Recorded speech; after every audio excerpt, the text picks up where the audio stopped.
दिन में बीजेडी 500 टंका भत्ता दौला बुढ़ा बुढ़ी भत्ता वृद्धा भत्ता जोटा कि अन्य राज्य में 1000 टंका 1500 टंका 2000 टंका लेखा दिखाला। लेकिन वर्तमान बीजेपी जो ओडिशा रे शासन सत्ता को फेरिला सी मासकू 3500 टंका भत्ता देवाई प्रतिश्रुति देइथिला आउ आसिला। माँ मैंने विश्वास को नेले 3500 टंका भत्ता पाइब बोली तापर विश्वास नेले तापर भोट रे जिते कि शासन सत्ता को आनिले। तो ओडिशा प्रगति दल ओडिशार समस्त जनसाधारण माँ भूमि मान गोटे प्रतिश्रुति दौची जे आगामी दिन जब ओडिशा प्रगति दल शासन सत्ता को आसे ताले आमे 3 गुणा 7000 टंका लगा आम भत्ता देव वृद्धा पेंशन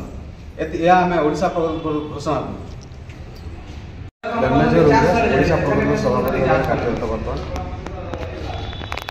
आज कौन कहे आज जो ओडिशा प्रगति दल करुछंदे तार महात्मा कौन अच्छी आज कौन कहे देखो आज ओडिशा प्रगति दल 7म प्रतिष्ठा दिवस आज पालन करागला।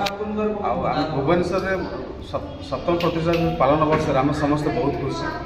30टा जिले आम सहित बहुत माँ भौणी आसते आम कार्यकर्ता आसते आम आज जो अनेक समस्या भितर आम आज आलोचना नारी समस्या नारी निर्यातन समस्या बेकारी समस्या चाषी मानकर समस्या श्रमिक मानकर समस्या जो देश में अनेक दरदाम वृद्धि प्रतिवाद दरदाम वृद्धि को लेकर आम अनेक आलोचना कर आगामी दिन में यदि सरकार ये सब जिनस माने नियंत्रण न हुए निहाती भाव ओडिशा प्रगति गोटे रोड रास्ता को ओह्लैब